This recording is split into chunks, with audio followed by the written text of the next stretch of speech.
Welcome to day 140 on the trail. We have 4 readings for today from John 18 verse 25 through 19:16, Deuteronomy 14:22 through 15:23, Psalms 122 and 123, and 1 Maccabees chapter 10 verses 51 through 66. In Deuteronomy chapter 15 today, we focus on the importance of generosity. Beginning in verse 7. If there is among you anyone in need, a member of your community in any of your towns within the land that the Lord your God is giving you, do not be hard-hearted or tight-fisted toward your needy neighbor. You should rather open your hand willingly, lending enough to meet the need, whatever it may be. Be careful that you do not entertain a mean thought, thinking, "The 7th year, the year of remission is near," and therefore view your needy neighbor with hostility and give nothing. Your neighbor might cry to the Lord against you, and you would incur guilt. Give liberally and be ungrudging when you do so. For on this account the Lord your God will bless you in all your work and in all that you undertake. Since there will never cease to be some in need on the earth, I therefore command you, open your hand to the poor and needy neighbor in your land. We are called to a life and attitude of generosity. Here in Deuteronomy, the concern is that people will be less generous with the poor when the year of release was approaching. Since debts would be forgiven in the 7th year, it would be easy to justify not being generous, since the debts of the poor would soon be forgiven. However, this manipulation of the intent of the year of release and God's generosity in the law would reveal the true heart of the giver. Instead of searching for ways to be generous and help their neighbor, those who would suggest that giving to those in need was not necessary because their debts would soon be forgiven revealed their self-centered motives. This passive approach to forcing the poor to wait until the 7th year was considered hostile to the poor and brought guilt upon those who were in a position to help them.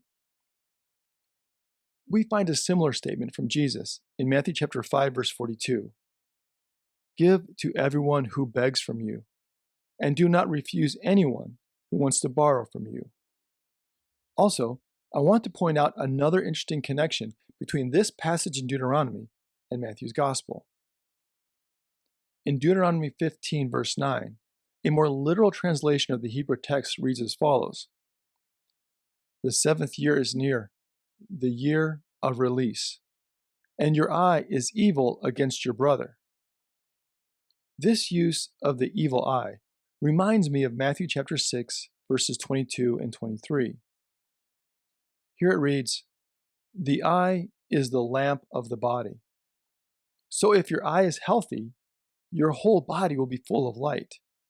But if your eye is unhealthy, your whole body will be full of darkness. If then the light in you is darkness, how great is that darkness?" The larger context of this passage from Matthew chapter 6 centers on how we view our treasures and our wealth. The unhealthy or evil eye is connected to how we see our neighbors and our generosity toward them. The unhealthy eye is not just what we see, but how we see the world around us and those in it. In our passage from 1 Maccabees, I wanted to make a brief mention of the arranged marriage between the daughter of Ptolemy VI, the king of Egypt, and Alexander Bolus, which occurred around 150 BC. The Cleopatra who is mentioned here in this story is not the Cleopatra that often comes to mind when we hear the name. There were actually 7 Ptolemaic queens named Cleopatra, which often causes confusion. In our passage from 1 Maccabees, Cleopatra Thea was about 15 years old when she married Alexander. This marriage was arranged to form diplomatic alliances between the Ptolemaic and Seleucid empires. Such marriages or political arrangements were not uncommon, such as we see in the life of Solomon. And often, these marriages and alliances do not end well. Later, Cleopatra Thea will marry other Seleucid kings, including Demetrius II and Antiochus VII. and she becomes a powerful figure in Syrian politics. Now, as a side note, the most well-known Cleopatra, Cleopatra VII, was born much later, around 69 BC, and Cleopatra Thea was an ancestor in her family line. Cleopatra VII ruled Egypt from 51 BC until her death in 30 BC, and her relationships with Roman leaders Julius Caesar and Mark Antony occurred in the 40s to 30s BC, over a century after the events of 1st Maccabees. Turning now to the Gospel of John. Beginning in John 19:28, we find 7 scenes of Jesus' trial before Pilate. John's record of Jesus' trial by Pilate is much longer than those recorded in the Synoptic Gospels, Matthew, Mark, and Luke. As the trial opens, we learn that the Jewish leaders who are bringing Jesus to Pilate are unwilling to enter the praetorium of Pilate, which is extremely ironic. They are holding tightly to the ceremonial law regarding the celebration of Passover and God's rescue of his people from slavery in Egypt, while seeking the execution of the Son of God, who has come to rescue them from their slavery to sin and death. While they work to ensure that they can eat the Passover lamb during the celebration, they are demanding the death of the Lamb of God. Since the Jewish leadership demands to remain outside, Pilate will be forced to engage in several interchanges between Jesus, who is inside the praetorium, and his Jewish accusers, who remain outside. In the first scene, John 18:28 through 32, Jesus is handed over to Pilate. However, Pilate has to inquire regarding the charges they are bringing against Jesus. Notice that the response is remarkably vague. They answered, "If this man were not a criminal, we would not have handed him over to you." Now, we don't know if Pilate was informed of the actual charges prior to Jesus' arrival. It should also be noted that the Jewish people had been given permission by Rome to put someone to death by stoning. However, in the case of Jesus, the Jewish leadership expressly wants him to die at the hands of the Romans. In the second scene, Pilate questions Jesus for the first time. Pilate asks Jesus about his kingship, but Jesus' kingdom is vastly different than that with which Pilate is familiar. Jesus' kingdom brings God's salvation to the world through the kingship of Jesus himself. And the authority of Jesus' kingdom does not originate from this world, but from God and the kingdom of truth. Jesus came into the world to reveal and bear witness to the truth of God's saving kingdom and sovereignty. In essence, Pilate, the judge, is forced to face the truth, literally face to face. In the third scene, verses 38b through 40, Pilate returns to the crowd and offers to release a prisoner to them according to a custom related to Passover. The crowd chooses Barabbas, a known criminal, over Jesus. We will find a powerful expansion on this moment when the guilty is exchanged for the innocent in Matthew's Gospel. In the fourth scene, John 19 verses 1 through 3, Pilate has Jesus flogged.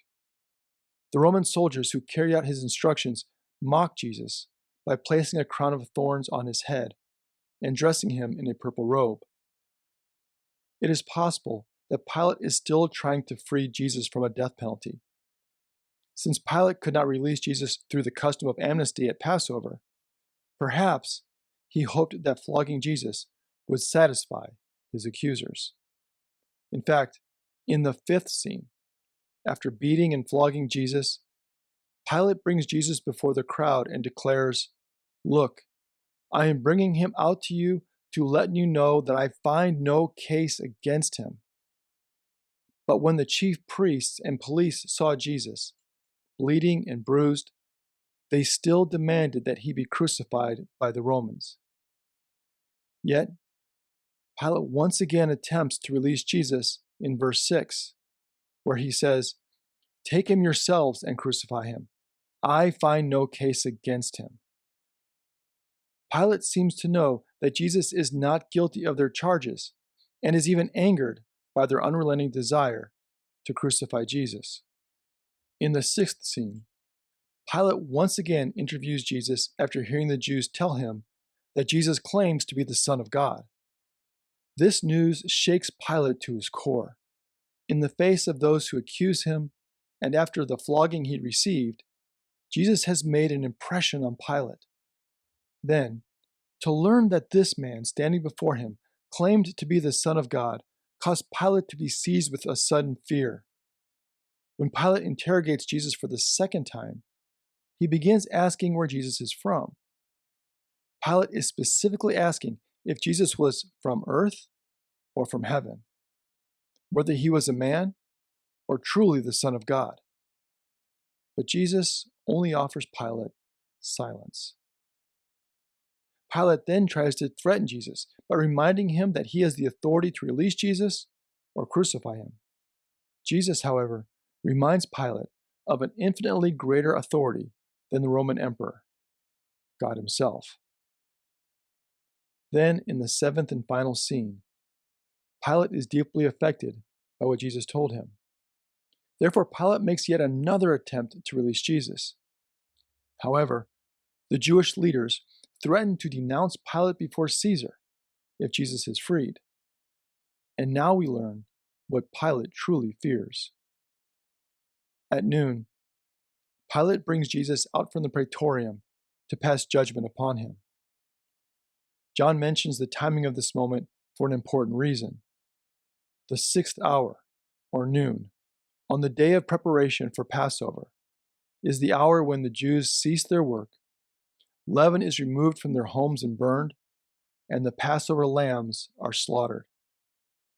Here, as Passover begins, this great celebration of Israel's deliverance from slavery, God will now rescue all nations from their slavery and oppression to sin and give them life in the new promised land in his eternal kingdom. Thank you for joining us today. Until next time, stay on the trail.